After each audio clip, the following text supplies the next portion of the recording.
പ്രിയപ്പെട്ടവരെ,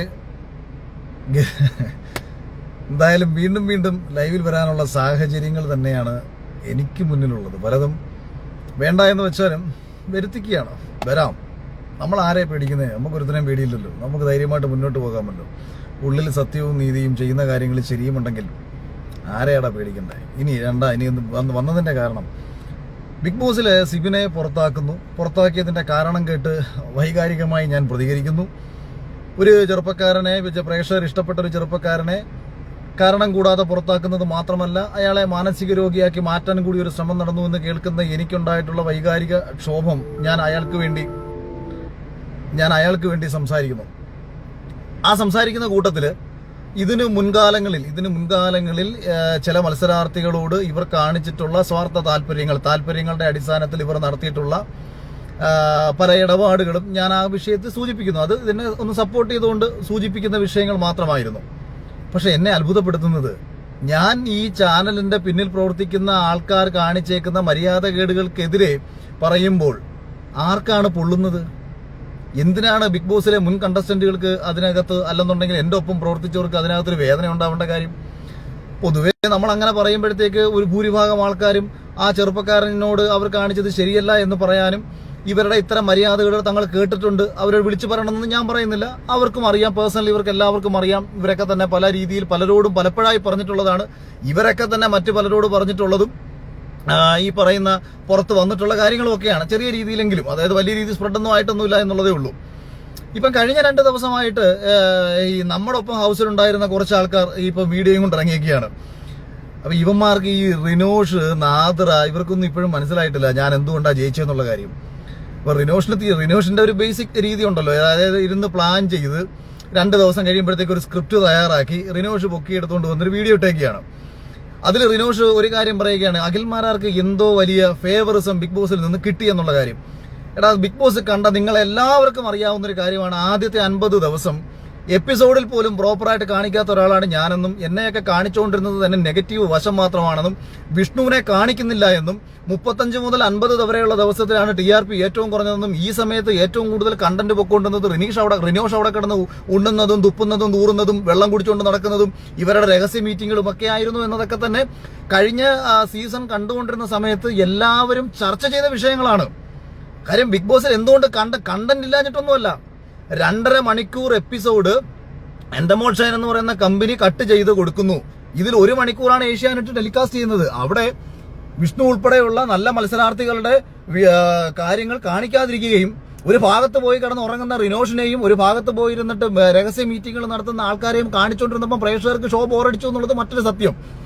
ഇനി ഈ ഹൗസിൽ നിന്ന് ഇറങ്ങിപ്പോണമെന്ന് പറഞ്ഞ് മൈക്കും വലിച്ചെറിഞ്ഞിട്ട് കൺഫെഷൻ റൂമിൽ പോയിട്ട് വലിയ രീതിയിൽ ഇറങ്ങിപ്പോണമെന്ന് പറഞ്ഞ് പ്രശ്നമുണ്ടാക്കിയ ഒരാളല്ലേ റിനോഷ്.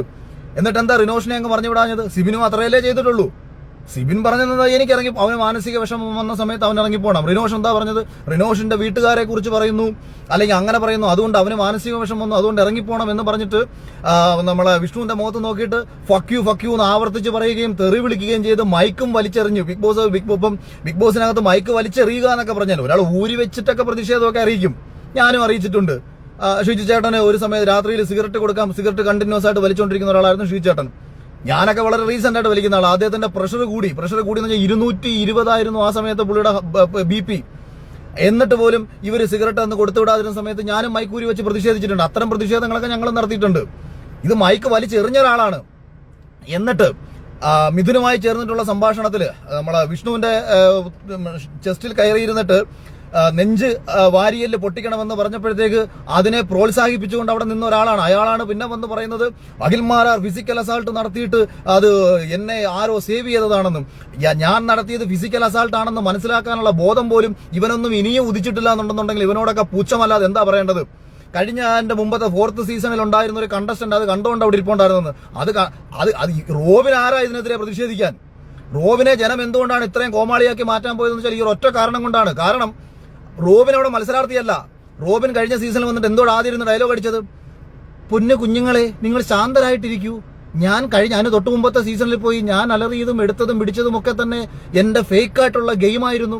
ഞാൻ യഥാർത്ഥത്തിൽ കഴിഞ്ഞ സീസണിൽ കാണിച്ചതൊക്കെ ഫേക്കാണ്.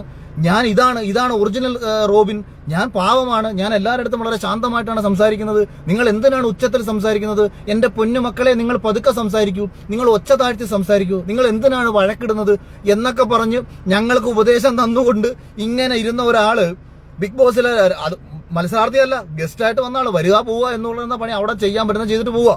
അപ്പൊ അവിടെ വന്നിട്ട് ബാക്കിൽ ഇരുന്ന് ജുനൈസിനെ തോണ്ടി വിട്ട് അകത്ത് പോയിട്ട് പരാതി കൊടുപ്പിക്കുന്നു, രഹസ്യമായിട്ട് സാഗറിനെതിരെ ഒരു പ്ലാൻ ചെയ്യുന്നു. ഇതൊക്കെ നമ്മളകത്ത് വെച്ച് തന്നെ പൊളിച്ചു കൊടുക്കുകയും ചെയ്താണ്. ആ റോബിൻ ഇപ്പോൾ ഇതെടുത്ത് പോസ്റ്റ് ചെയ്യേണ്ട കാര്യം, റോബിന്റെ വിക്ടിമായിരുന്ന റിയാസ് തന്നെ കഴിഞ്ഞ സീസണിൽ തന്നെ ഇന്റർവ്യൂവിൽ വളരെ കൃത്യമായി പറഞ്ഞതാണ്, അഖിൽമാരാർ ചെയ്തേക്കുന്നത് ഫിസിക്കൽ അസോൾട്ട് അല്ല, ബിഗ് ബോസിന്റെ രീതിയിൽ അതൊരു ഫിസിക്കൽ അസോൾട്ട് അല്ലത്. കൈയൂങ്ങി ഒരു മനുഷ്യനെ തല്ലുന്നതും ഷോൾഡർ കൊണ്ട് പോയിട്ട് ചുമ്മാതെ ഒന്ന് തട്ടിവിടുന്നതും ഫിസിക്കൽ അസാൾട്ട് ആണെന്ന് മനസ്സിലാക്കാൻ പറ്റാത്ത ഇമാതിരി കഴുതകളൊക്കെ വന്നിരുന്നിട്ട് 2 ദിവസം ഇരുന്ന് പഠിച്ചു പറയേണ്ട കാര്യം എന്തോ? കാര്യം ഞാൻ പറയാം. ഏഷ്യാനെറ്റ് ബിഗ് ബോസ് സീസൺ 6 തുടങ്ങിയ സമയത്ത് ആരുടെ പ്രോഗ്രാമാണ് അവിടെ അവതരിപ്പിച്ചത്? അഖിൽമാരാരുടെ പരിപാടിയാണോ? കഴിഞ്ഞ സീസണിന്റെ വിന്നറായ എന്നെ അവിടെ അതിഥിയായിട്ട് വിളിക്കുകയാണോ, അതോ സീസണിൽ ഇടയ്ക്ക് വെച്ച് പറഞ്ഞു വിട്ടുന്ന റിനോഷിനെയും ജുനൈസിനെയും കൂടെ അവിടെ വിളിക്കുകയാണോ ചെയ്യേണ്ടത്? എന്നിട്ട് തന്നെ 50ാമത്തെ ദിവസം വരുന്ന സമയത്ത് റിനോഷിന്റെയും ജുനൈസിന്റെയും ഒപ്പം മാരിയറ്റ് ഹോട്ടലിൽ വെച്ച് ഫുഡ് കഴിക്കാനെന്ന്, സൂപ്പർ സ്റ്റാറുകളായ റിനോഷിനും ജുനൈസിനും ഒപ്പം മാരിയറ്റ് ഹോട്ടലിൽ വെച്ച് ഭക്ഷണം കഴിക്കാൻ ഏഷ്യാനെറ്റ് അവതരിപ്പിക്കുന്ന പുതിയ മാമാങ്ക, പുതിയ നാടകം എന്ന് പറഞ്ഞിട്ട് ഒരു റീല് വീഡിയോ ചെയ്ത് റിനോഷ് ഇട്ടേക്കുന്നു. അപ്പൊ റിനോഷിന് എനിക്കെതിരെ പ്രതിഷേധിച്ചല്ലേ പറ്റൂ? ഞാൻ റിനോഷിനെതിരെ എന്തെങ്കിലും വല്ല അക്ഷരം പറഞ്ഞോ? ഞാൻ എന്റെ ഒപ്പമുള്ള മത്സരാർത്ഥികളെ എപ്പോഴും ചേർത്ത് പിടിച്ച് സംസാരിച്ചിട്ടുള്ള ഒരാളാണ് ഞാൻ. പിന്നെ ഞാൻ ലൈം ലൈറ്റിലാണോ അല്ലയോ എന്നുള്ള കാര്യം, എടാ മണ്ടൻ കിണാപ്പ, ഞാൻ വെറും ഒരു മാസം മുമ്പ് എന്റെ വീടിന്റെ പാലുകാച്ച് എന്ന് പറയുന്നത് ഓൾ കേരളത്തിൽ ഏറ്റവും കൂടുതൽ വാർത്ത വന്നിട്ടുള്ള ഒരു വാർത്തയാണ്. ഞാൻ ഇൻസ്റ്റയിൽ ഇട്ടേക്കുന്ന റീല്, അതിന് 3, 4, 5 മില്യൺ വ്യൂസ് ആണ് അതിന് വന്നേക്കുന്നത്. അത് കഴിഞ്ഞതിന് ശേഷം ഞാൻ പങ്കെടുത്ത പരിപാടി IPLന്റെ പരിപാടിയിൽ ഞാൻ ഗസ്റ്റായിട്ട് പോവുകയും അവിടെ കമന്റേറ്ററായിട്ട് ഇരിക്കുകയാണ് ഞാൻ ചെയ്തത്. സ്വയംവര 6ഉം ഫ്ലവേഴ്സ് ടിവിയും കൂടെ നടത്തിയ പ്രോഗ്രാമിനകത്ത്, കൊട്ടാരക്കര നടന്ന ഒരു വലിയ പ്രോഗ്രാമിനകത്ത് അവിടെയും ക്ഷണിക്കപ്പെട്ട അതിഥിയായി ജയറാമിനും പിഷാരടിക്കും ഒപ്പം ഞാൻ പോയിരിക്കും, മല്ലികാ സുകുമാരനൊപ്പം അവർ എന്നെയും അവിടെ വിളിക്കുകയാണ് ചെയ്യുന്നത്. അതും ടിവിയിൽ ടെലികാസ്റ്റ് ചെയ്തിട്ടുണ്ട്. കോമഡി ഉത്സവം, എന്താ പരിപാടിയുടെ പേര്, സ്റ്റാർ മാജിക് പോലുള്ള പരിപാടിയിൽ എനിക്ക് തുടർച്ചയായിട്ട് വിളിച്ചിട്ടും പോകാതിരുന്നിട്ട് വിഷുവിന്റെ അന്ന് ഒരു പരിപാടിക്ക് ഗസ്റ്റായിട്ട് ഞാൻ പങ്കെടുക്കുകയും പിന്നീട് അവർ വീണ്ടും വിളിച്ചിട്ട് ഞാൻ വരുന്നില്ല, എനിക്ക് അതിന് താല്പര്യമില്ല എന്ന് ഞാൻ അറിയിക്കുകയാണ് ചെയ്തത്. സിനിമയിൽ അവസരത്തെ കുറിച്ച് ഇനി പറഞ്ഞാൽ, ഷാജി കൈലാസ്, ഞാൻ ഇത്രയും നാളായിട്ട് ഇതൊന്നും ഓപ്പൺ ആയിട്ട് ഞാൻ പറഞ്ഞിട്ടില്ല. ഷാജി കൈലാസ് എന്ന് പറയുന്ന സംവിധായകൻ ബിഗ് ബോസ് കഴിഞ്ഞ സമയത്ത് എന്നോട് വിളിക്കുകയും അദ്ദേഹത്തിന് എന്നെ ഒരുപാട് ഇഷ്ടപ്പെട്ടെന്നും എന്നെ നായകനാക്കി ഒരു സിനിമ ചെയ്യണമെന്നും, പഴയ സ്ഥലത്തെ പ്രധാന പയ്യൻസ് പോലത്തെ ഒരു സിനിമ, അഖിലിനെ കണക്കൊരു സാധാരണക്കാരൻ രാഷ്ട്രീയ കാര്യങ്ങൾ ഇടപെടുന്ന, തെറ്റിനെതിരെ പ്രതികരിക്കുന്ന ഒരു ചെറുപ്പക്കാരന്റെ സബ്ജക്ട് എനിക്ക് അഖിലിനെ വെച്ച് ചെയ്യണമെന്ന് പറഞ്ഞ് ഒന്നിലധികം തവണ അദ്ദേഹവുമായി ചർച്ച നടത്തുകയും അതിനൊരു നിർമ്മാതാവ് വരികയും സബ്ജക്റ്റിന്റെ കാര്യത്തിൽ നമുക്കൊരു പൂർണ്ണത വരാത്തത് കൊണ്ട് പിന്നീട് മീറ്റിംഗുകൾ നടത്താൻ പറ്റാതെ പോവുകയാണ് പിന്നീട് ചെയ്തത്. മേജർ രവി സാർ എന്നെ നായകനാക്കി ഒരു സിനിമ പ്ലാൻ ചെയ്യുകയും അതിന് അഡ്വാൻസ് ലഭിക്കുകയും പിന്നീട് അദ്ദേഹം രാഷ്ട്രീയ പ്രവർത്തനത്തിന്റെ ഭാഗമായിട്ട് BJPയുടെ സംസ്ഥാന വൈസ് പ്രസിഡന്റ് ആയ സമയത്ത് ഈ ഇലക്ഷനുമായി ബന്ധപ്പെട്ട് അദ്ദേഹത്തിന് തിരക്ക് വരുന്നു, അദ്ദേഹത്തിന് ഇടയ്ക്കൊരു ഹാർട്ടിനൊരു പ്രശ്നം വരുന്നു. അങ്ങനെ പലവിധ കാരണങ്ങളുമായിട്ട് ബന്ധപ്പെട്ട് പോയതുകൊണ്ടും അതിന്റെ നിർമ്മാതാക്കൾ തൊട്ടുമുമ്പ് ചെയ്തു വെച്ചേക്കുന്ന സിനിമ സാമ്പത്തികമായി പരാജയപ്പെട്ടതുകൊണ്ടും അതിനൊരു ഗ്യാപ്പ് വന്നതാണ്. എനിക്ക് സംവിധാനം ചെയ്യാനും എന്റെ തിരക്കഥയിൽ ഞാൻ സംവിധാനം ചെയ്യാൻ വേണ്ടിയിട്ട് തീരുമാനിച്ചതിന് അഡ്വാൻസ് വാങ്ങി അഡ്വാൻസ് ഞാൻ തിരിച്ചു കൊടുത്തതാണ്. നമ്മൾ കാരണം സിനിമ ഇനി ചെയ്യുമ്പോൾ അത് അത്രയും നല്ലൊരു പരിപാടി അല്ലെങ്കിൽ ചെയ്യണ്ട എന്ന് പറഞ്ഞ് അഡ്വാൻസ് ഞാൻ തിരിച്ചു കൊടുത്തതാണ്. മലയാള സിനിമയിലെ ഒട്ടുമിക്ക എല്ലാ നിർമ്മാതാക്കളും, ആന്റോ ജോസഫ് ആയാലും വിജയബാബു ആയാലും ഇവരുമായിട്ടെല്ലാം വളരെ വ്യക്തിപരമായ ബന്ധമുള്ളതും, ഈ അടുത്തിടെ മലയാളത്തിലെ വൺ ഓഫ് ദ ബെസ്റ്റ് ഡയറക്ടറായിട്ടുള്ള ഡിജോ ജോസ് ആന്റണി എന്റെ ഫ്ളാറ്റിൽ വന്ന സമയത്ത് ഞാൻ അദ്ദേഹത്തോടൊരു സബ്ജക്ട് സംസാരിച്ചപ്പോൾ, ഇത് അഖിലിനെ വെച്ച് ചെയ്താൽ, അഖിൽ അഭിനയിച്ചാൽ മതി, അഖിലിനെ വെച്ച് ഇത് ചെയ്തു കഴിഞ്ഞാൽ ഇത് അടിപൊളിയായിരിക്കും, അഖിൽ ആലോചിച്ചോ, അത് ഡയറക്ഷൻ ചെയ്യാൻ അദ്ദേഹത്തിന് താല്പര്യമുണ്ടെന്ന് എന്നോട് പറയുകയും ചെയ്തതാണ്. എനിക്കിതല്ല, ഇതിന്റെ എല്ലാം പിന്നാലെ അങ്ങ് മൂവ് ചെയ്താൽ പോരെ. അപ്പം ഇതേ സമയം ഒരു വേലയും കൂലി ഇല്ലാതിരിക്കുന്ന ആൾക്കാർ ആരാണ്? ബിഗ് ബോസ് കഴിഞ്ഞതിന് ശേഷം ജനം മറന്നുപോയിട്ടുള്ള ആൾക്കാർ അഖിൽമാരാരുടെ പേരിൽ ചുളുവിന് പ്രശസ്തരാവാൻ നടക്കുന്നു. ഏഷ്യാനെറ്റ് എന്തെങ്കിലും നക്കാപ്പിച്ച നിങ്ങൾക്ക് വെച്ച് നീട്ടിത്തരുന്നുണ്ടെന്നുണ്ടെങ്കിൽ അതങ്ങ് മേടിച്ച് തിന്നണം. പിന്നെ ഞാൻ രാഷ്ട്രീയ പ്രവർത്തനത്തിന് ഇറങ്ങാൻ വേണ്ടിയിട്ടാണ് ഇത് ചെയ്യുന്നതെന്ന് പറയുന്നു. എടാ, ഞാനിത് ഇന്നും ഇന്നലെയും തുടങ്ങിയ പണിയല്ല ഇത്. 2010 മുതൽ ഞാൻ ഇനി ഒന്നും വേണ്ട, യൂട്യൂബിൽ പോയിട്ട് എന്നെ കുറിച്ചിട്ട് എന്റെ നാട്ടുകാർ പറയുന്ന വീഡിയോ കിടപ്പുണ്ട്. എന്നെ കുറിച്ച് എന്റെ നാട്ടുകാർ പറയുന്ന വീഡിയോ ചുമ്മാ അതിൽ നിന്ന് കേട്ടു നോക്ക്. ഞാൻ ആർക്കൊക്കെ വേണ്ടി ഇന്നലകളിൽ ഏതൊക്കെ രീതിയിൽ പ്രതിഷേധിച്ചിട്ടുണ്ടെന്ന്. എന്റെ നാട്ടില് പണ്ട് ഒരു വലിയ രീതിയിൽ ഒരു വലിയ പ്രക്ഷോഭം നടന്നിട്ടുണ്ടായിരുന്നു. റോഡ് സൈഡിൽ, പുലമൺ തോടിന്റെ സൈഡിൽ മണ്ണ് കെട്ടി നികത്തുന്ന ഒരു സംഭവം. ഒരു മുൻ DYSP, അന്ന് കോവളം കൊട്ടാരത്തിന്റെ ഇൻചാർജ് ആയിട്ടിരുന്നൊരു മനുഷ്യൻ, ആ മണ്ണ് ഒറ്റയ്ക്ക് എന്റെ വണ്ടിയും കൊണ്ടുപോയി ആ ലോറിക്കും JCBക്കും ഫ്രണ്ടിൽ ഒറ്റയ്ക്ക് പോയിട്ട് തടഞ്ഞ് അവിടെ വലിയ പ്രക്ഷോഭം ഉണ്ടാക്കി അവനെ പൂട്ടിക്കെട്ടിയ ഒരാളാണ് ഞാൻ. അവരും വലിയ കക്ഷികളാണ്. ഞാൻ ആർക്കൊക്കെ എതിരെ എതിർത്തിട്ടുണ്ടോ ഇവരുടെ ഒന്നും വലിപ്പം നോക്കിയിട്ടൊന്നുമല്ല, അവർ ചെയ്യുന്ന പ്രവൃത്തി തെറ്റായിരുന്നത് കൊണ്ടാണ്. ഞാൻ കോൺഗ്രസ് പാർട്ടിയിൽ നിന്ന് പുറത്തു പോകാൻ പോലും കാരണം ഇത്തരം വിഷയങ്ങൾ കൊണ്ടാണ്. ഞാൻ ഒരുപാട് വമ്പന്മാരെ എതിർത്തത് കൊണ്ട് എന്നെ ആ പാർട്ടിയിൽ നിർത്തരുതെന്നുള്ള ആ വമ്പന്മാരുടെ ആവശ്യം. എന്റെ സ്വന്തം പ്രസ്ഥാനം, ഞാൻ NSSന്റെ യൂത്തിന്റെ സെക്രട്ടറി ആയിട്ടിരുന്ന എന്റെ ക്ഷേത്രത്തിൽ NSSും KPMSുമായി പ്രശ്നമുണ്ടായ സമയത്ത് KPMSനൊപ്പം നിന്ന ആളാണ് ഞാൻ. അതുകൊണ്ട് NSSകാർ എനിക്ക് വോട്ട് ചെയ്യത്തില്ലെന്ന് വരെ പറഞ്ഞു ഞാൻ പഞ്ചായത്തിൽ മത്സരിച്ചപ്പോ. ഞാൻ എന്റെ ഒപ്പം നിൽക്കുന്ന എന്റെ സ്വന്തം ജാതി, ഞാൻ ഈ മാരാരാന്ന് പറഞ്ഞാലും അടിസ്ഥാനപരമായിട്ട് നമ്മൾ NSSലാണല്ലോ. ഞാൻ എന്റെ നാട്ടിൽ NSSന്റെ യൂത്ത് വിങ്ങിന്റെ സെക്രട്ടറി കൂടിയാണ് ആ സമയത്ത്. അപ്പൊ ഇത്തരം വിഷയങ്ങളുമായി എന്റെ ചുറ്റിനും നിൽക്കുന്ന എന്റെ കൂട്ടുകാരെ ഞാൻ നോക്കിയിട്ടില്ല. എല്ലാ ദിവസവും ഞാൻ ഒപ്പം പോയിരിക്കുന്ന എന്റെ സുഹൃത്തുക്കളെ പോലും പോയി നോക്കാതെ ഒരു വിഷയത്തിന് മറ്റൊരു സമുദായത്തിനെ ഞാൻ സപ്പോർട്ട് ചെയ്ത് നിന്നു. പിന്നീട് കൊട്ടാരക്കരയിൽ NSSുമായി തന്നെ ബന്ധപ്പെട്ടിട്ടുണ്ടായ മറ്റൊരു വിഷയത്തിൽ അവർക്കെതിരെ ശക്തമായ നിലപാട് സ്വീകരിച്ചുകൊണ്ട് ഞാൻ ഫേസ്ബുക്കിൽ ഒരു പോസ്റ്റ് എഴുതുന്നു. അതിനെ തുടർന്ന് കോൺഗ്രസ് പാർട്ടിയിൽ ബ്ലോക്ക് പഞ്ചായത്തിൽ മത്സരിക്കാൻ വേണ്ടിയിട്ട് ഏറ്റവും അനുയോജ്യനായിരുന്ന എന്നെ മാറ്റിയിട്ട് അവരുടെ താല്പര്യപ്രകാരം മറ്റൊരാളെ കൊണ്ട് സ്ഥാനാർത്ഥിയാകുന്നു. ആത്മാഭിമാനത്തോടുകൂടി സ്വതന്ത്രനായി ഞാൻ മത്സരിക്കുന്നു. 1700ഓളം വോട്ടുകൾ ഒറ്റയ്ക്ക് നിന്ന് കമ്മ്യൂണിസ്റ്റ് കോട്ടയായ ഒരു സ്ഥലത്ത് ഒറ്റയ്ക്ക് നിന്ന് ഞാൻ നേടിയെടുത്തിട്ടുണ്ട്. എന്റെ നാട്ടിലെ തൊഴിലുറപ്പ് പ്രസ്ഥാനത്തിലെ തൊഴിലാളികൾക്ക് നമ്മുടെ ഈ ശബരിമല വിഷയവുമായി ബന്ധപ്പെട്ട് വനിതാ മതിലുമായി ബന്ധപ്പെട്ട് ഇവരുടെ ജാഥ നടത്തിയപ്പോൾ ആ ജാഥയിൽ പങ്കെടുക്കാത്ത സ്ത്രീകൾക്ക് തൊഴിലുറപ്പ് പദ്ധതി നിഷേധിച്ചതിനെ തുടർന്ന് ഒറ്റയ്ക്ക് പോയി പഞ്ചായത്തിൽ അവർക്ക് വേണ്ടി സംസാരിച്ച് അവർക്ക് നീതി മേടിച്ചു കൊടുത്തിട്ടുണ്ട്. ഞാൻ ഒറ്റയ്ക്ക് പോയിട്ടാണ്. അന്ന് ഞാൻ പാർട്ടിയിൽ നിന്ന് എനിക്ക് രാഷ്ട്രീയമൊന്നുമില്ല, ഒറ്റയ്ക്കായിരുന്നു ആ സമയത്ത്. നിനക്ക് എന്തറിയാം? നിനക്ക് എന്റെ രാഷ്ട്രീയത്തെക്കുറിച്ച്, ഞാൻ ഇടപെടുന്ന വിഷയത്തെക്കുറിച്ച് നിനക്ക് എന്തറിയാം? നിനക്ക് പറ്റിയ പണിയെന്ന് പറഞ്ഞാൽ ആ ബാംഗ്ലൂര് വീടിനകത്ത് കയറി കുത്തിയിരുന്ന് അമ്മ ഉണ്ടാക്കി തരുന്ന ഭക്ഷണം കഴിച്ചിട്ട് വല്ല റീല് വിട്ട് ജീവിക്കാൻ നോക്ക്. ആവശ്യമില്ലാത്ത വിഷയങ്ങളിൽ വന്ന് ഇടപെടരുത്. അല്ല, നീ തന്നെ ബിഗ് ബോസിൽ പറഞ്ഞിട്ടുണ്ടല്ലോ, എന്റെ അമ്മ ഉണ്ടാക്കി തരുന്ന ഭക്ഷണം എനിക്ക് ഇഷ്ടപ്പെട്ടില്ല എന്നുണ്ടെങ്കിൽ ഞാൻ സ്വിഗ്ഗിന്ന് ഓർഡർ ചെയ്തേ കഴിക്കത്തുള്ളൂ. കാരണം എനിക്ക് രാവിലെ പൊറോട്ട വേണം, എനിക്ക് ചിക്കൻ വേണം, എനിക്ക് അങ്ങനെ ഇഷ്ടപ്പെട്ട ഭക്ഷണം വേണമെന്ന് നീ തന്നെ ബിഗ് ബോസിൽ നിന്റെ ലൈഫ് സ്റ്റോറി പറഞ്ഞപ്പോൾ പറഞ്ഞതാ. എനിക്കങ്ങനല്ല. എന്റെ അമ്മ ഉണ്ടാക്കി തരുന്ന ചമ്മന്തിയും ചോറാണെങ്കിൽ അത് കഴിക്കും, ചമ്മന്തി ഇല്ലെന്നുണ്ടെങ്കിൽ പച്ചച്ചോറ് കഴിക്കും. ഇന്നും അങ്ങനെ തന്നെ. എന്റെ വൈഫിനോട് നിങ്ങൾ വിളിച്ചു ചോദിക്ക്, ഏത് 5 സ്റ്റാർ ഹോട്ടലിൽ താമസിച്ചാലും കൊച്ചിയിലാണെന്നുണ്ടെങ്കിൽ ഞാൻ എന്റെ വീട്ടിൽ വന്നിട്ട് ഞാൻ അവളുണ്ടാക്കി തരുന്ന ഭക്ഷണം കഴിക്കുന്ന ഒരാളാണ് ഞാൻ. അതുകൊണ്ട് നിന്റെയൊക്കെ സൗകര്യപ്രകാരം നിനക്കൊക്കെ ഇത്തരം, അതായത് ഇവന്മാരാരെങ്കിലും ചാനലിന്റെ ആരെങ്കിലും വെച്ച് നീട്ടി എന്തെങ്കിലും ഓഫർ തന്നിട്ടുണ്ടെന്നുണ്ടെങ്കിൽ അത് മേടിച്ച് വെച്ച് നക്കി അങ്ങ് ജീവിച്ചോണം. എനിക്കിതിന്റെ ഒന്നും ആവശ്യമില്ല. തെളിവാണോ ഇല്ലെന്ന് ഞാൻ ഈ പറഞ്ഞ കാര്യമില്ലെന്ന് അവന്റെ ഇൻസ്റ്റഗ്രാം നോക്ക് നിങ്ങൾ. 50ാമത്തെ ദിവസം ജുനൈസിന്റെയും റിനോഷിന്റെയും ഒപ്പം വരുന്ന ഭക്ഷണം കഴിക്കാൻ വേണ്ടിയിട്ട് ഏഷ്യാനെറ്റുമായിട്ട് കൊളാവിട്ടേക്കാണ്. അപ്പൊ എന്തുകൊണ്ട് ഇവർ സംസാരിക്കുന്നു? എന്ത് നീതിയാണ് ഇവരുടെയൊക്കെ ഭാഷയിലുള്ളത്? ഞാൻ ഇവരെ പറ്റി ആരെങ്കിലും പറ്റി പറഞ്ഞോ? ഞാൻ റിനോഷിനെ പറ്റി പറഞ്ഞോ? ഞാൻ ജുനൈസിനെ പറ്റി പറഞ്ഞോ? എന്റെ ഒപ്പമുള്ള ഏതെങ്കിലും ഒരു മത്സരാർത്ഥികളെ പറ്റിയിട്ട് എന്തെങ്കിലും രീതിയിൽ മോശമായി പറഞ്ഞോ? കഴിഞ്ഞ സീസണിനുള്ളിൽ ഇവരെല്ലാവരും തന്നെ എനിക്കെതിരെ അനാവശ്യമായിട്ട് പല രീതിയിൽ നിന്നപ്പോഴും, ഈ ജുനൈസിന് വലിയ രീതിയിൽ സൈബർ അറ്റാക്ക് വന്നപ്പോഴും, ശോഭയ്ക്ക് സൈബർ അറ്റാക്ക് വന്നപ്പോഴും അവർക്ക് സൈബർ അറ്റാക്ക് വരാതിരിക്കാൻ വേണ്ടി അവരൊപ്പം ചേർന്ന് നിൽക്കാനാണ് പിന്നീട് ഞാൻ ശ്രമിച്ചത്. പക്ഷെ ഇവരുടെയൊക്കെ ഉള്ളിലിരിപ്പും ഉള്ളിൽ കൊണ്ടു നടക്കുന്ന വിഷവും എന്താ? അടിസ്ഥാനപരമായിട്ട് ഇവർക്ക് എന്നെ ഒരു രീതിയിലും അംഗീകരിക്കാൻ പറ്റത്തില്ല. അതായത് ഞാൻ എന്റെ ഇൻസ്റ്റാഗ്രാം എടുത്ത് നോക്കൂ. ഞാൻ കഴിഞ്ഞ ഒരു മാസത്തിനിടയിൽ എത്ര ഫേസ്ബുക്കിൽ പോസ്റ്റ് ഇട്ടിട്ടുണ്ട്? ഞാൻ വളരെ കുറച്ച് പോസ്റ്റ് മാത്രമേ ഞാൻ ഇട്ടിട്ടുള്ളൂ. എന്റെ ഫേസ്ബുക്കിൽ നിന്ന് ആക്ച്വലി ഞാൻ പിന്മാറിയെന്ന് വേണമെങ്കിൽ പറയാം. കാരണം എനിക്ക് മോണറ്റൈസ്ഡ് ആയിട്ടുള്ള പേജാണ് എന്റെ ഫേസ്ബുക്ക്. $800 മുതൽ $1000 വരെ ഒരു മാസം ലഭിച്ചുകൊണ്ടിരുന്ന ഒരു ഫേസ്ബുക്ക് പേജിൽ ഒരു വീഡിയോ പോലും ഞാനിപ്പോൾ ഇടുന്നില്ല. ഞാൻ ഇതിൽ നിന്ന് മാറിപ്പോകാൻ ശ്രമിച്ച ഒരാളാണ്. സമാധാനമായിട്ട് ഈ ബഹളങ്ങളിൽ നിന്നൊക്കെ ഒളിച്ച് ഒന്ന് സമാധാനമായിട്ട് ജീവിക്കാന്ന് ചിന്തിച്ചിരുന്ന സമയത്ത് ഒരു ചെറുപ്പക്കാരന്റെ പ്രശ്നം കേട്ടപ്പോഴത്തേക്ക് അവനെ അടിച്ചമർത്താൻ നോക്കുകയും അവനെ നിശബ്ദനാക്കാൻ നോക്കുകയും ചെയ്യുന്ന കേട്ടപ്പോഴത്തേക്ക് വിഷമം തോന്നി. ഇത് ഞാൻ പറഞ്ഞില്ലെങ്കിൽ ആര് പറയും എന്നുള്ള ചിന്തയിൽ വന്നെന്ന് സംസാരിച്ചതാണ്. ആ സംസാരിച്ച കൂട്ടത്തിലാണ് മുൻപ് ഇത്തരം വിഷയങ്ങൾ ഇവരുണ്ടാക്കിയിട്ടുണ്ട്. അവരാരും തന്നെ പരാതിപ്പെടാത്തിടത്തോളം കാലം, അവർക്കാർക്കും പരാതി ഇല്ലാത്തിടത്തോളം കാലം. അല്ലെങ്കിൽ തന്നെ നിങ്ങൾ ചിന്തിക്കൂ, ഇവരാരെങ്കിലും പരാതിയുമായിട്ട് വരുമെന്ന് നിങ്ങൾ വിശ്വസിക്കുന്നുണ്ടോ? കാരണം നേട്ടങ്ങൾ നേടിയെടുക്കാൻ വേണ്ടിയിട്ട് പല രീതിയിൽ പോയിട്ടുള്ള ആൾക്കാരുണ്ട്. അതേസമയം കഴിവ് കൊണ്ട് വന്നിട്ടുള്ളവരുണ്ട്, അർഹത കൊണ്ട് വന്നിട്ടുള്ളവരുണ്ട്. ഇപ്പൊ എന്റെ സീസണിലെ മത്സരാർത്ഥികളിൽ ഇപ്പം എന്നെ കഴിഞ്ഞ ദിവസം മനീഷ ചേച്ചി വിളിച്ചപ്പോൾ ചോദിച്ചു, എടാ ഇത് ചിലരൊക്കെ എന്റെ അടുത്ത് മെസ്സേജ്, ഇതൊരു പ്ലാൻഡ് ഓപ്പറേഷനാണ്. എന്നെ ഒരു മാധ്യമ പ്രവർത്തകൻ വിളിച്ചു പറഞ്ഞായിരുന്നു, തിരുവനന്തപുരത്ത് നിന്ന് കുറച്ച് ടീം അഖിലിനെതിരെ പ്ലാൻ ചെയ്ത് കുറെ കളികൾ കളിക്കുന്നുണ്ട്, അഖിലൊന്ന് ശ്രദ്ധിച്ചോണം, അഖിലിനെതിരെ കേസ് കൊടുക്കാൻ ഇവർക്ക് താല്പര്യമുണ്ട്, അഖിലിനെതിരെ എന്താണ്ടൊക്കെ പരിപാടികൾ.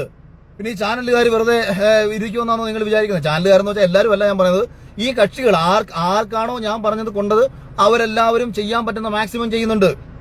പല ഓഫറുകളും വെച്ച് നീട്ടിക്കൊടുത്തുകൊണ്ട് എനിക്കെതിരെ തിരിഞ്ഞ് സംസാരിക്കാൻ പലരെയും, അതാ ഞാൻ പറഞ്ഞത്, ആരൊക്കെ എനിക്കെതിരെ സംസാരിക്കുന്നു ഇവർക്കെല്ലാം ഇവരുടെയൊക്കെ അടിസ്ഥാനപരമായ മോട്ടീവ് ഇത്തരം ലക്ഷ്യങ്ങളായിരിക്കും. പിന്നെ നാദ്രയുടെ കേസ് ഞാൻ പറയാം. അഭിഷേക് ശ്രീകുമാർ എന്ന് പറയുന്ന ചെറുപ്പക്കാരൻ ബിഗ് ബോസിൽ വന്ന സമയത്ത് അവൻ ഫസ്റ്റ് ഡേയിൽ ഒരു സ്റ്റേറ്റ്മെന്റ് പറയുന്നു. ആ സ്റ്റേറ്റ്മെന്റിനെ തുടർന്ന് ഇവരിൽ കുറെ ആൾക്കാർ പ്രതിഷേധം അറിയിക്കുന്നു. അപ്പൊ നാദ്ര എന്നെ വിളിച്ചു പറഞ്ഞു, ഞാനൊരു പ്രതിഷേധം അറിയിക്കണമെന്ന് പറയുന്നു. ഞാൻ പറഞ്ഞു, എനിക്ക് അവനൊരു വ്യക്തിക്കെതിരെ പറഞ്ഞ വിഷയമാണ്, അവൻ ട്രാൻസ്ജെൻഡർ കമ്മ്യൂണിറ്റിക്കെതിരെ പറഞ്ഞാണെന്നുണ്ടെങ്കിൽ ഉറപ്പായിട്ട് ഞാൻ അതിൽ പ്രതിഷേധിക്കാം. പക്ഷേ അവൻ അതിനകത്തുള്ള മറ്റൊരു ചെറുപ്പക്കാരൻ, മറ്റൊരു മത്സരാർത്ഥി, ആ മത്സരാർത്ഥി പുറത്തുള്ള ഒരാളുടെ ജീവിതവുമായി ബന്ധപ്പെട്ട് അയാളുടെ കുടുംബത്തിനെതിരെ പറഞ്ഞ ഒരു കാര്യത്തെക്കുറിച്ച് അഭിഷേക് ശ്രീകുമാർ പറയുകയും ആ വിഷയം ഒരു ട്രാൻസ്ജെൻഡർ കമ്മ്യൂണിറ്റിക്ക് എതിരെ മൊത്തത്തിലാണെന്ന് വരുത്തി തീർക്കുകയാണ് പുറത്ത് ചെയ്തത്. അപ്പൊ ഇതിനകത്ത് നടന്ന കാര്യങ്ങളെ കുറിച്ചിട്ട് പ്രതിഷേധം അറിയിച്ചപ്പോൾ ഞാൻ അതിനെ സപ്പോർട്ട് ചെയ്തില്ല എന്നുള്ള ഒരു പരിഭവം ഉള്ളിലുള്ള നാദ്ര പിന്നീട് കഴിഞ്ഞ ഒരു ലൈവിനിടയിൽ ആരോ എന്നോട് ഈ അഭിഷേകിനെ കുറിച്ച് ചോദിച്ചപ്പോൾ ഞാൻ എല്ലാവരുടെയും പോലെ ഒരു നോർമൽ കാഴ്ചപ്പാടിൽ ഞാൻ പറയുന്നു, അഭിഷേകിനെ കണ്ടപ്പോൾ എനിക്ക് അങ്ങനെ തോന്നി. കാരണം ഫസ്റ്റ് ഡേയിൽ അവന്റെ ഒരു സംസാരവും പരിപാടിയൊക്കെ കേട്ടപ്പോഴത്തേക്ക് കഴിഞ്ഞ സീസണിൽ എന്നിൽ നിന്ന് പ്രേക്ഷകർക്ക് കിട്ടിയേക്കുന്ന ചില റിയാക്ഷൻസ് ഉണ്ടല്ലോ, ചില ഫയറിംഗ് സ്വഭാവങ്ങളുണ്ടല്ലോ, അല്ലെ എന്റെ ചില സ്വഭാവത്തോട് ചേർന്ന് നിൽക്കുന്ന സമാനമായ സ്വഭാവങ്ങളുണ്ടല്ലോ എന്ന് തോന്നിയപ്പോ എന്നോട് ദേഷ്യം തോന്നി. പക്ഷേ ഈ നാദ്രയൊക്കെ അതാണ് ഞാൻ പറയുന്നത്. അപ്പൊ ഉടനെ എനിക്കെതിരെ സംസാരിക്കാൻ തുടങ്ങുകയാണ്. നിങ്ങൾ ആലോചിച്ച് നോക്കൂ, ഇതേ നാദ്രയെ എത്രത്തോളം ഞാൻ ചേർത്ത് പിടിക്കുകയും ഞാൻ അവളോട് എപ്പോഴും പറയും, നാദ്ര ഞാൻ നിന്നെ എത്രത്തോളം ചേർത്ത് പിടിക്കുമ്പോൾ എനിക്ക് പുറത്തുള്ള ഒരു ഇമേജ് എന്ന് പറയുന്നത് ഞാൻ എന്തോ മെയിൽ ഷോവനിസ്റ്റും അല്ലെങ്കിൽ പഴയ കാഴ്ചപ്പാടുള്ള ഒരാളാണെന്നുമാണ്. അങ്ങനെ ഒരാൾ നിന്നെ ചേർത്ത് പിടിക്കുമ്പോൾ നിന്റെ സമൂഹത്തിന് അത് എത്രത്തോളം ഗുണമുണ്ടാകും. അതായത് ഞാൻ ഷിജു ചേട്ടനോടും പറയും, ഷിജു ചേട്ടാ, നമ്മൾ നാദ്രയ്ക്കൊക്കെ കൊടുക്കാൻ പറ്റുന്നത് അവളെ എത്രത്തോളം ചേർത്ത് പിടിക്കാമോ അത്രത്തോളം ചേർത്ത് പിടിച്ച് സമൂഹത്തിൽ അവളെയും അവളെ പോലെ ജീവിക്കുന്ന ആൾക്കാർക്കും വേണ്ട പിന്തുണ കൊടുക്കണമെന്നാണ് എപ്പോഴും ഞാൻ പറഞ്ഞുകൊണ്ടിരുന്നത്. അപ്പൊ ഇത്തരം കാര്യം ഇതൊന്നും മനസ്സിലാക്കാതെ, അതുപോലെ തന്നെ ബിഗ് ബോസിൽ ഫാമിലി വീക്ക് നടന്ന സമയത്ത് എല്ലാവരും വരുമ്പോൾ അവരുടെ എല്ലാവരുടെയും സംസാരത്തിൽ നിന്ന് ഞാൻ വിന്നറാകുമെന്നുള്ള കാര്യത്തിൽ എനിക്ക് ഏറെക്കുറെ ഉറപ്പാണല്ലോ. അതിനുശേഷമാണ് ഈ പറയുന്ന പൈസ എടുത്തുകൊണ്ട് പോകുന്ന ടാസ്ക് വരുന്നത്. അതിന് മുൻപ് തന്നെ ഞാൻ നാദ്രയോട് പറയുന്നുണ്ട്, ഞാൻ വിജയിയായി കഴിഞ്ഞാൽ ഞാൻ നിനക്ക് എന്റെ ഭാഗത്ത് നിന്ന് ഇത്ര രൂപ തരണം. ഇത് ഞാൻ ഇന്നാണ് പറയുന്നത്. അപ്പൊ ഇത് നന്ദിയില്ലാത്ത സ്വഭാവം കാണിക്കുന്നത് കൊണ്ടാണ്. നമ്മൾ ഇവരോട് കാണിക്കുന്നതല്ല ഇവർ നമ്മളോട് കാണിക്കുന്നത്. അപ്പൊ ഇതെല്ലാം തന്നെ ഇവരുടെയൊക്കെ സ്വാർത്ഥ താല്പര്യങ്ങൾ, ഇവർക്ക് എല്ലാവർക്കും മുന്നോട്ട് പോകണമെന്ന് പറഞ്ഞുകൊണ്ട് ഇവർ കാണിക്കുന്ന വൃത്തികേടുകൾ.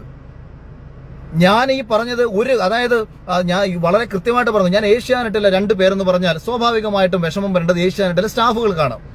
അപ്പൊ അതിൽ ഏഷ്യാനെറ്റിൽ നിന്ന് എന്നെ വിളിച്ച് ചോദിക്കണം, അഖിൽ ഇങ്ങനെ പറഞ്ഞല്ലോ, അപ്പൊ ഏഷ്യാനെറ്റിലെ കുറെ ആൾക്കാരെ അത് ബാധിക്കുന്ന വിഷയമല്ലേ അഖിലിന് അത് കൃത്യമായി പറഞ്ഞുകൂടെ? ഞാൻ ഉദാഹരണം പറയാം. 2011 നമ്മുടെ ഉമ്മൻചാണ്ടി സർക്കാർ മന്ത്രിസഭയിൽ ഗണേഷ് കുമാർ മന്ത്രിയായിരുന്ന സമയത്ത് മന്ത്രിമന്ദിരത്തിൽ വെച്ച് ഒരു മന്ത്രിക്ക് സ്ത്രീയുടെ മർദ്ദനമേറ്റു എന്ന് VS അച്യുതാനന്ദൻ പറയുന്നു. അന്നത്തെ പ്രതിപക്ഷ നേതാവ് ആരുടെ പേരാണ് എന്നൊന്നും പറയുന്നില്ല. മന്ത്രിമന്ദിരത്തിൽ വെച്ച് ഒരു മന്ത്രിക്ക് മർദ്ദനമേറ്റു. PC ജോർജ് പത്രസമ്മേളനം വിളിക്കുന്നു. പത്രസമ്മേളനം വിളിച്ചിട്ട് PC ജോർജ് പറയുകയാണ്, ഈ 21 മന്ത്രിമാരെയും ബാധിക്കുന്ന ഒരു വിഷയമായതുകൊണ്ട് ഞാൻ ആ മന്ത്രിയുടെ പേര് വെളിപ്പെടുത്തുകയാണ്, അത് ഗണേഷ് കുമാർ ആണ് എന്ന് അദ്ദേഹം പറയുന്നു. അപ്പോൾ നമ്മൾ 2 പേര് എന്ന് പറയുമ്പോൾ അത് ബാധിക്കുന്നത് സ്വാഭാവികമായിട്ടും ആ 2 പേര് എവിടെ പ്രവർത്തിക്കുന്നോ ആ പ്രവർത്തിക്കുന്ന ഡിപ്പാർട്ട്മെന്റിലാണ്. ഞാൻ പറയുന്ന 2 പേര് ഏഷ്യാനെറ്റിൽ പ്രവർത്തിക്കുന്നവരാണെന്ന് പറയുമ്പോൾ ആ ഏഷ്യാനെറ്റിലെ ഒരാൾക്കോ ഏഷ്യാനെറ്റിൽ ജോലി ചെയ്യുന്ന ഒരാൾക്കോ ആണ് മാനസികമായിട്ട് ബുദ്ധിമുട്ടുണ്ടാവേണ്ടത്. അപ്പോൾ അവരെന്നെ വിളിച്ച് ചോദിക്കണം, അഖിലേ പറഞ്ഞതുകൊണ്ട് ഞങ്ങൾക്കാണ് ബുദ്ധിമുട്ടുണ്ടായത്, അതുകൊണ്ട് അഖിൽ പറയണം ആരാണ് ആ 2 പേർ. അപ്പൊ ഞാൻ അവരോട് ഒന്നുകിൽ നേരിട്ട് പറയും ആരാണ് ആ 2 പേർ എന്നുള്ള കാര്യം, അല്ലെങ്കിൽ എന്നെ ചാനലിൽ നിന്ന് വിളിച്ച് ചോദിച്ചാൽ ഞാൻ പറയും ഇന്ന 2 പേരെ കുറിച്ചിട്ടുള്ള നിരവധി അലിഗേഷൻസ്. ഞാൻ ഇപ്പോൾ ഈ ലൈവ് ഇടുന്നതിന് തൊട്ട് മുൻപും ഒരു പെൺകുട്ടിയുടെ പേരുമായി ബന്ധപ്പെട്ട്, അത് ബിഗ് ബോസിലേക്ക് വന്ന പെൺകുട്ടിയല്ല, ബിഗ് ബോസിലേക്ക് വൈൽഡ് കാർഡായിട്ട് ക്ഷണിച്ച ഒരു പെൺകുട്ടിക്ക് ഉണ്ടായിട്ടുള്ള ഒരു അനുഭവം. പക്ഷേ ആ പെൺകുട്ടിക്ക് നാളെയിൽ അവസരം കിട്ടുമെന്നാണ് അവളുടെ പ്രതീക്ഷ. അവിടാണ് ഈ കുഴപ്പം ഞാൻ ഈ പറയുന്നത്. ഈ ചില കുട്ടികളുടെ പ്രതീക്ഷകളെയാണ് ഇവർ ഉപയോഗിക്കുന്നത്. ഇതിനർത്ഥം മറ്റേ എല്ലാവരും ഇതാണ് എന്ന് അവരെന്തിനാ ചിന്തിക്കാൻ പോന്നേ? ഇപ്പൊ ശ്രുതി എന്നെ വിളിച്ചിട്ട് സന്തോഷത്തോടുകൂടി പറയാണ്, അഖിലേട്ട എത്ര സന്തോഷം തോന്നുന്നു അഖിലേട്ടൻ ഇങ്ങനെ സംസാരിക്കുന്നതിൽ, മറ്റൊരാൾക്ക് വേണ്ടി അഖിലേട്ടൻ സംസാരിക്കുന്നതിൽ എന്ന് ശ്രുതി എന്നെ വിളിച്ചു പറയുന്നു. ശ്രുതിക്ക് എന്താ തോന്നാത്തത്? കാര്യം തോന്നേണ്ട കാര്യമില്ല, ശ്രുതിക്ക് തോന്നേണ്ട കാര്യമില്ല, ദേവുവിന് തോന്നേണ്ട കാര്യമില്ല, മനീഷ ചേച്ചിക്ക് തോന്നേണ്ട കാര്യമില്ല, ആർക്കും തോന്നേണ്ട കാര്യമില്ല. അതാ ഞാൻ വളരെ വളരെ ലളിതമായി ഞാൻ പറഞ്ഞാൽ, മലയാള സിനിമയിൽ കാസ്റ്റിംഗ് കൗച്ച് ഉണ്ടെന്ന് പറഞ്ഞാൽ, മലയാള സിനിമയിൽ അഭിനയിക്കാൻ വേണ്ടിയിട്ട് സ്ത്രീകളെ ഉപയോഗിക്കുന്നുണ്ടെന്ന് പറഞ്ഞാൽ, കേരളത്തിൽ ഇന്നുവരെ അഭിനയിച്ചിട്ടുള്ള എല്ലാ വനിതകളും വന്നിട്ട് ഞങ്ങളെയാണോ എന്ന് ആരെങ്കിലും പറയാറുണ്ടോ? അതിന്റെ അർത്ഥം നമ്മളത് ചൂണ്ടിക്കാണിക്കാൻ പാടില്ല എന്നുണ്ടോ? നമ്മൾ ഒരിടത്ത് നടക്കും. ഇപ്പൊ ഇതിൽ ഞാനിത് പറയുമ്പോൾ എന്റെ ഉദ്ദേശം എന്താ, ഞാൻ ഈ 2 പേരുടെ പേര് പറയുമ്പോൾ ഇന്നലകളിൽ ഇവർ കാണിച്ച പ്രവൃത്തി ഇനി കാണിക്കാൻ ഇവർ ഒന്നുകൂടി ചിന്തിക്കണം. നാളെയിൽ ഇത് ചെയ്യണോ വേണ്ടയോ എന്ന് ചിന്തിക്കണം. ഇത്തരക്കാരെ വെച്ചുകൊണ്ട് ഈ ഷോ മുന്നോട്ട് കൊണ്ടുപോകണോ എന്ന് ഷോയ്ക്ക് പിന്നിൽ പ്രവർത്തിക്കുന്ന ആൾക്കാർ, ഷോയ്ക്ക് വേണ്ടി പണം മുടക്കുന്ന ആൾക്കാർ ചിന്തിക്കണം. അല്ലാതെ ഒരു വ്യക്തി വന്ന് പറയാതെ, ഇത് പെൺകുട്ടികളുടെ കാര്യം, ഈ ലോകത്ത് എങ്ങനാണോ ഒരു പെൺകുട്ടി ഇരയാക്കപ്പെടുന്ന ഒരു പെൺകുട്ടിയുടെ പേര് എനിക്ക് പൊതുസമൂഹത്തോട് പറയാൻ പറ്റുന്നത്? ഇത്രയും കോമൺ സെൻസ് നിനക്കൊന്നും ഇല്ലേ? കേരളത്തിൽ ചർച്ചയായിട്ടുള്ള ഏറ്റവും വലിയ സ്ത്രീപീഡനങ്ങൾ തൊട്ട് ഏറ്റവും ചെറിയ സ്ത്രീപീഡനങ്ങൾ വരെ നിങ്ങൾ എടുത്തു നോക്കൂ. പീഡിപ്പിക്കപ്പെട്ട ഒരു പെൺകുട്ടിയുടെ പേര് നിങ്ങൾക്ക് ആർക്കെങ്കിലും പബ്ലിക്കായിട്ട് വന്ന് പറയാൻ പറ്റുമോ? പിന്നെ ഞാൻ പറയണോ ബിഗ് ബോസിൽ ഇന്നാൾ പോയ ആ പെൺകുട്ടിയുടെ പേരാണ് ഇവിടെ പറയേണ്ടത്? മറ്റവരില്ല, ഇവരില്ല, അവരില്ല. ഇത്രയും കോമൺ സെൻസ് ഇല്ലാത്ത കഴുതകളാണോ എന്നോട് വന്നിട്ട് ചോദിക്കുന്നത് പേര് പറ, ഏത് പെങ്കൊച്ചാ പോയത്, ഏത് പെങ്കൊച്ചാ പോയെന്ന്? ഇവിടുമാരൊക്കെ എവിടുന്ന് വന്നതാ? ഇവിടുമാരൊക്കെ എവിടുത്തെ സ്ത്രീപക്ഷവാദികളാ? പേര് പറയാൻ പോലും അങ്ങനെ പറയാൻ പറ്റുമോ ആർക്കെങ്കിലും? പിന്നെ രണ്ടാമത്തെ കാര്യം, ചാനലിലെ 2 പേരെ പേര്, ഞാൻ ചാനലിലെ 2 പേരെ പേര് പൊതുമധ്യത്തിൽ പറയുന്നുണ്ട്. എന്താണ് ഗുണം? അവര് വീണ്ടും ആ ചാനലിൽ തന്നെ ഉണ്ടാവും. അതുകൊണ്ട് ഇത്രയും ബോധമില്ലാത്ത ചോദ്യങ്ങൾ ചോദിക്കരുത്. ഞാൻ പറഞ്ഞത് എന്തുകൊണ്ടാണെന്ന് മനസ്സിലാക്കാൻ ബോധമുള്ള ആൾക്കാർക്ക് മനസ്സിലാവും. ഞാൻ പറഞ്ഞത് ഇങ്ങനെ നടക്കുന്ന പ്രവണതകളെ നമുക്ക് ഇല്ലാതാക്കണമെങ്കിൽ ആരെങ്കിലും വിളിച്ചു പറയാനുണ്ടാവണം. ഇത് സമൂഹത്തിൽ ചർച്ച ചെയ്യപ്പെടുന്നു എന്ന് കാണുമ്പോൾ ഇന്നലെ വരെ ചെയ്തത് അവിടെ ഇരിക്കട്ടെ, ഇനി ചെയ്യാതിരിക്കുക. നമ്മൾ ഒരാളെ ബ്ലോക്ക് ചെയ്യുക, നമ്മുടെ ഇഷ്യൂ എന്താ? അപ്പൊ ഞാൻ ഇവിടെ ഇത് പറയുമ്പോൾ ഒന്നുകിൽ അവർ ആ സിബിൻ എന്ന് പറയുന്നവനെ വിളിച്ചിട്ട് സിബിനെ തിരിച്ച് ഹൗസിലേക്ക് കയറ്റുന്നൊരു കാര്യം ചർച്ച ചെയ്യപ്പെടട്ടെ, അവൻ തിരിച്ച് ഹൗസിലേക്ക് വരട്ടെ. ഇപ്പൊ സിജോ 10-30 ദിവസം പുറത്തു നിന്ന് ഗെയിമും കണ്ടിട്ട് അവന് പുറത്ത് സപ്പോർട്ട് ഉണ്ടെന്നൊക്കെ മനസ്സിലാക്കിയിട്ടാണ് സിജോ അകത്തേക്ക് കയറിയേക്കുന്നത്. 6ഓളം വൈൽഡ് കാർഡുകൾ കയറിയേക്കുന്നതും പുറത്തു നിന്ന് കാര്യങ്ങൾ മനസ്സിലാക്കിയിട്ടാണ് അകത്ത് കയറിയേക്കുന്നത്. അതുകൊണ്ട് തന്നെ സിബിന് ഇനി കയറിയാലും കുഴപ്പമില്ല. കാര്യം ഓൾറെഡി സിബിന് പുറത്തു നിന്ന് കാര്യങ്ങൾ മനസ്സിലാക്കി ഒരാൾക്ക് അവിടെ സപ്പോർട്ടുണ്ട്, ഇതൊക്കെ അറിയാവുന്നതാണ് സിബിന് മാക്സിമം അറിയാൻ കഴിയുന്നത് എനിക്ക് ഇത്രയും സപ്പോർട്ട് പുറത്തുണ്ട്. ഇതെല്ലാം മാറും. ഒറ്റ ആഴ്ചത്തെ പ്രവൃത്തി കൊണ്ട് ബിഗ് ബോസിലെ സപ്പോർട്ടും കാര്യങ്ങളും എല്ലാം പാടെ മറിയുന്ന രീതിയിലാണ് ബിഗ് ബോസിലുള്ളത്. അപ്പൊ ഇത് അപ്പൊ ഞാൻ റിനോഷനെയൊന്നും പിന്നെ ഞാൻ വിചാരിച്ചെന്നറിയാമോ, എന്റെ പേര് ഇവനെയൊക്കെ 10 പേര് കാണുന്നെങ്കിൽ കാണട്ടെ. ഇനിയിപ്പോ അതല്ലേ ഓപ്ഷൻ ഉള്ളൂ. നമ്മളെ പേരാണ് ഇപ്പൊ ചർച്ച ചെയ്തത്. അപ്പൊ ഒപ്പം വന്നൊരു വീഡിയോ ഇട്ട് കഴിഞ്ഞാൽ റിനോഷനെ 10 അല്ല ഇവൻ അതിനകത്ത് എന്തുവാ ചെയ്തത്, മറ്റേ നിങ്ങൾക്ക് ഇത് ഞാൻ എന്തിനാ പറയുന്നത്, നിങ്ങൾ തന്നെ. അതുകൊണ്ട് ഇതൊക്കെ വന്നിരുന്ന് വലിയ വായിൽ ഡയലോഗ് അടിച്ചിട്ട് പോകരുത്, പോകരുതെന്ന് എനിക്ക് ഇതിനകത്ത് റിനോഷിനോടൊക്കെ പറയാനുള്ളത്. ഒന്നുകിൽ മറ്റേ ഒരു ചൊല്ലുണ്ട്, വയ്യാത്ത പട്ടി കയ്യാല കയറാൻ പോകരുതെന്ന്. വയ്യാത്ത പട്ടി ദയവ് ചെയ്ത് കയ്യാല കയറാൻ പോകരുത്. ഞാനിത് ഇന്നലെ ഇന്നും കാണാൻ തുടങ്ങിയ പരിപാടികളൊന്നും അല്ല ഇതൊന്നും. ഞാൻ എന്തൊക്കെ ചെയ്തിട്ടുണ്ടെന്നുള്ള കാര്യം വെറുതെ പോയി കോട്ടാത്തിലേക്ക് ചെന്നിട്ട് എന്റെ നാട്ടിൽ ചെന്നിട്ട് എന്റെ നാട്ടുകാരുടെ അടുത്ത് ചോദിച്ചാൽ മതി. വളരെ കൃത്യമായിട്ട് അവർ പറഞ്ഞു തരും, എന്റെ സ്വഭാവം എന്താണെന്നും. ഇനി ഞാൻ ഇലക്ഷനിൽ ചിലപ്പോൾ ഞാൻ പോയി സ്വതന്ത്രമായിട്ട് ഞാൻ ഇലക്ഷനിൽ മത്സരിക്കും. അതായത് ഇവർ പറയുന്നറിയോ, ഞാനത് ഏഷ്യാനെറ്റിനെതിരെ പറയുന്നത് എനിക്ക് നാളെ ഇലക്ഷനിൽ മത്സരിക്കാനാണെന്ന്. അതായത് ഒരു മനുഷ്യൻ നല്ല കാര്യം ചെയ്യുന്നത് അയാൾ ഇലക്ഷനിൽ മത്സരിക്കാനാണെന്ന്. പിന്നെ അങ്ങനെയുള്ളവരല്ലേ ഇലക്ഷനിൽ മത്സരിക്കേണ്ടത്. എടാ നീയൊക്കെ എന്നെ വിളിച്ചിട്ട് ഇങ്ങോട്ട് പറയണം. അതാ ഞാൻ പറഞ്ഞത്, ഇന്നലെ എന്നോട് ഇഷ്ടമുള്ള ആൾക്കാർ എന്നെ വിളിച്ച് പറയുന്നറിയോ, അഖിലേട്ടാ നിങ്ങൾക്ക് സിനിമയല്ല നല്ലത്, നിങ്ങൾ രാഷ്ട്രീയത്തിൽ ഇറങ്ങണം, നിങ്ങളെ പോലുള്ള ആൾക്കാരാണ് രാഷ്ട്രീയത്തിൽ വരേണ്ടത്. എനിക്ക് വരുന്ന ഏറ്റവും കൂടുതൽ മെസ്സേജുകളും അഖിലേട്ടനെ പോലെ ഒരാൾ രാഷ്ട്രീയത്തിലേക്ക് വരണം, അഖിലേട്ടനെ പോലെ ഒരാളാണ് ഞങ്ങൾക്ക് ആവശ്യം, നിങ്ങളെ പോലെ ഒരാൾ വേണം. അപ്പൊ ഒരു മാനവും മര്യാദയുള്ള ഒരുത്തനാണെന്നുണ്ടെങ്കിൽ ഈ റിനോഷ് പറയേണ്ടത് എന്താ, അഖില ചെയ്യേണ്ടത്, നിങ്ങൾ ഈ സിനിമയൊക്കെ വിട്ടിട്ട് നിങ്ങൾക്ക് പറ്റിയ ഫീൽഡ് രാഷ്ട്രീയമാണ്. അല്ലാതെ രാഷ്ട്രീയത്തിലേക്ക് വരാൻ വേണ്ടിയിട്ട് ഞാൻ ആദ്യമായിട്ട് ഞാൻ ഈ ബിഗ് ബോസ് കഴിഞ്ഞിറങ്ങിയപ്പോൾ തൊട്ട് കേരളം ഭരിക്കുന്ന രാഷ്ട്രീയ പാർട്ടിക്കെതിരെ എന്തൊക്കെ പറയുന്നു എന്നുള്ളത് ഈ മണ്ടൻ കുണുവാവ കേട്ടിട്ടില്ല.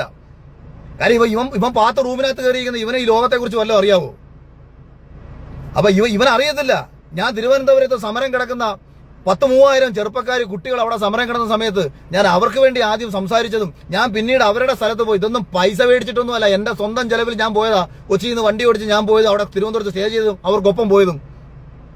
രക്തസാക്ഷി അനുസ്മരണ സമ്മേളനങ്ങളിൽ ഞാൻ പോയി പങ്കെടുത്തിട്ടുണ്ട്. അതേപോലെ ഒരുപാട് എനിക്ക് ഈ ചാരിറ്റി കാര്യങ്ങൾ വിളിച്ചു പറയുന്നത് ഇഷ്ടമല്ലാത്തതുകൊണ്ടാ. അതും എന്നെ കൊണ്ട് ചെയ്യാൻ പറ്റുന്ന കാര്യങ്ങൾ അതും ഞാൻ ചെയ്തിട്ടുണ്ട്. എനിക്ക് കിട്ടിയേക്കുന്ന പൈസകളുടെ 10%-ലധികം തുക ഞാൻ പലർക്കായിട്ട് പലപ്പോഴായിട്ട് കൊടുത്തിട്ടുണ്ട്. ഇന്നലെയും രാവിലെ വിളിച്ച ആൾക്കാർക്ക്, ഇന്നലെ മെനഞ്ഞാന്നും രാവിലെ വിളിച്ച ഒരാളെ എനിക്ക് സഹായിക്കേണ്ടി വന്നിട്ടുണ്ട്. പിന്നെ അവരുടെ പേര് ഞാൻ പോയിട്ട് ഒരാൾക്കാർ 5000 രൂപ കൊടുത്ത് അതിന്റെ പോസ്റ്റ് എടുത്ത് വീസ്. ഇപ്പൊ ഞാൻ പണ്ടൊരു കൊച്ചിന് കാണാൻ പോയി, എന്നെ കാണണമെന്ന് പറഞ്ഞൊരു കുട്ടിയെ ഞാൻ കാണാൻ പോയി. വീഡിയോ ഒരുപക്ഷെ നിങ്ങൾ കണ്ടിട്ടുണ്ടായിരിക്കും. ഞാൻ ആ കുട്ടിയെ കാണാൻ പോയ സമയത്ത് ഞാൻ അവൾക്ക് പൈസ കൊടുത്തിട്ടുണ്ടായിരുന്നു.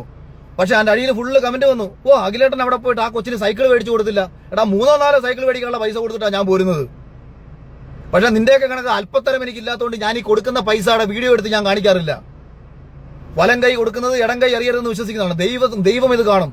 ഞാൻ എല്ലാ കാലത്തും വിശ്വസിക്കുന്നതാണ്. ഞാൻ ബിഗ് ബോസിനകത്ത് ചെയ്യുന്ന ഓരോ ആക്ടിവിറ്റിയും പ്രേക്ഷകരായ ദൈവങ്ങൾ തിരിച്ചറിഞ്ഞത് കൊണ്ടാണ് നിങ്ങൾ എന്നെ ഇഷ്ടപ്പെട്ടതും നിങ്ങൾ എന്നെ ജയിപ്പിച്ചതും മണ്ടം കൊണാപ്പുകളെ എല്ലാം അടിച്ച് പുറത്താക്കിയതും. അതായത് ഏഷ്യാനെറ്റ് എന്നെ സപ്പോർട്ട് ചെയ്തത് എന്ത് കോമൺ സെൻസ്. നീ ഏത് ലോകത്താടാ നീയൊക്കെ ജീവിക്കുന്നത്? ഒരു മത്സരാർത്ഥി എന്ന നിലയിൽ പ്രേക്ഷകർക്ക് എന്നെ കണ്ടുകൊണ്ടിരിക്കുകയാണെന്നും എന്നെ ഇഷ്ടപ്പെട്ടത് കൊണ്ടാണെന്നും അയാൾ ജയിച്ചതെന്ന് തിരിച്ചറിയാൻ ബോധമില്ലാതെ ഞാനും ജുനൈസും കൂടി ഫിസിക്കൽ അസാൾട്ട് ഉണ്ടായത് അകത്ത് കയറിയ സമയത്ത് ജുനൈസിനോട് ചോദിച്ചത്, ജുനൈസിനോട് ഷോ ഡയറക്ടർ വന്ന് നേരിട്ട് ചോദിക്കുകയാണ് ചെയ്തത്. ഞാനും റിനോഷും തമ്മിലാണ് അവിടെ വഴക്കുണ്ടാകുന്നത്. അപ്പൊ എന്തിനാണ് ജുനൈസ് നീ വന്ന് അതിന്റെ ഇടയ്ക്ക് കയറിയത്? ഒരു കാര്യം ചെയ്യാൻ രണ്ടുപേരെ അങ്ങ് പറഞ്ഞു വിട്ടേക്കാം. പുള്ളി ഇങ്ങനെ ഒരു ഒറ്റ ചോദ്യം ചോദിച്ചേ ഉള്ളൂ. ജുനൈസ് അപ്പോഴേ തകർന്ന് തരിപ്പണമായിട്ട് അയ്യോ എനിക്ക് കുഴപ്പമൊന്നുമില്ലെന്ന് പറഞ്ഞു. എന്താ ജുനൈസിനെ കുറച്ച് അവന്റെ അണ്ണാക്കിന് അവനെ കൊരവള്ളി പിടിച്ചു വലിച്ചിട്ട് ബിഗ് ബോസ് പറയിപ്പിച്ചതൊന്നും അല്ലല്ലോ അവനെ കൊണ്ട് എനിക്ക് ഷേക്കാൻ്റെ തന്നതും മാപ്പ് പറയിപ്പിച്ചതൊന്നും. ഞാൻ അകത്തോട്ട് കയറിപ്പോയപ്പോൾ പറഞ്ഞ എന്താ? ഞാൻ അകത്തോട്ട് കയറിപ്പോയപ്പോഴും പറയുന്നത് ഞാൻ ചെയ്തത് തെറ്റാണെങ്കിൽ എന്നെ പുറത്താക്കൂ എന്നാണ് ഞാൻ പറഞ്ഞുകൊണ്ട് കയറി പോകുന്നത്, ചെയ്തത് തെറ്റാണെങ്കിൽ. അപ്പൊ ഇത് മനസ്സ് നിങ്ങൾ കൃത്യമായ ആളെന്ന് മനസ്സിലാക്കി വെച്ചോണം.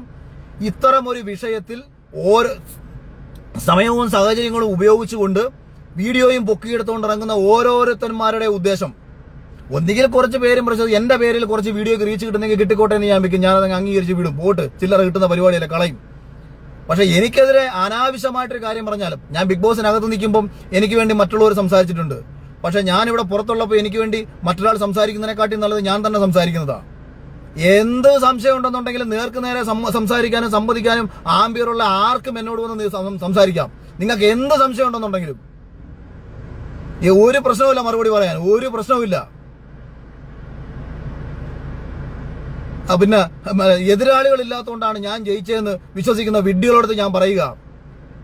ഈ 18 എന്റെ ഒപ്പമുള്ള 18 പേരോ അല്ലെങ്കിൽ ഇപ്പൊ ഈ ബിഗ് ബോസ് ഈ സീസണിൽ വന്നിട്ടുള്ളവരോ ഫസ്റ്റ് സീസണിൽ വന്നിട്ടുള്ളവരോ ഒന്നും ഞാൻ എങ്ങനെ വന്നവനാന്ന് അറിയാത്തോണ്ടുള്ള കുഴപ്പമായിരുന്നു. ഞാൻ ആരോടൊക്കെ വെല്ലുവിളിച്ചും ആരോടൊക്കെ ഏറ്റുമുട്ടി ഏത് രീതിയിലാണ് വന്നതെന്ന് അറിഞ്ഞിരുന്നുണ്ടെങ്കിൽ നിങ്ങൾ പറയില്ല. എനിക്ക് ഏത് എതിരാളിയായാലും എന്തോ നമ്മൾ ചെയ്യുന്നത് ശരിയാണെന്നുണ്ടെങ്കിൽ സംസാരിക്കാൻ ഏതവനായാലും എന്തുവാ. ചുമ്മാതെ വിവരക്കേടും കൊണ്ട് ജീവിക്കുന്ന ഇവന്മാരോട് പറഞ്ഞിട്ട് ഇനി കൂടുതൽ പറയുന്നില്ല. അതുകൊണ്ട് ഇവന്മാർക്ക് ചെയ്യാൻ പറ്റുന്ന കാര്യങ്ങളെല്ലാം ഇവർക്ക് ചെയ്യാൻ പറ്റുന്ന കാര്യങ്ങളൊക്കെ ചെയ്തോട്ടെ. ഒരു കോമൺ സെൻസും ബോധവും ഇല്ലാതെ ഒരു വിഷയത്തിൽ വന്ന് സംസാരിക്കുന്ന നിങ്ങൾക്ക് ഏഷ്യാനെറ്റിന്റെ ഭാഗത്തു നിന്നോ ഈ ആരോപണം ഉന്നയിക്കപ്പെടുന്ന അവന്മാരെന്തെങ്കിലും ചില്ലറ വെച്ച് നീട്ടുന്നുണ്ടെങ്കിൽ അത് മേടിച്ച് നക്കിക്കോണം. പിന്നെ വേറെ ഒരു വീഡിയോ എനിക്ക് അയച്ചു തന്നു. റോഡിൽ മാങ്ങാ കച്ചവടവും തേങ്ങാ കച്ചവടവും ചെയ്തവനും സിനിമയിൽ അഭിനയിക്കുന്ന ഒരാൾക്കും കൊടുക്കുന്നത് ഒരേ ശമ്പളമല്ല എന്ന് ഞാനൊന്ന് അറിഞ്ഞിരിക്കണമെന്ന്.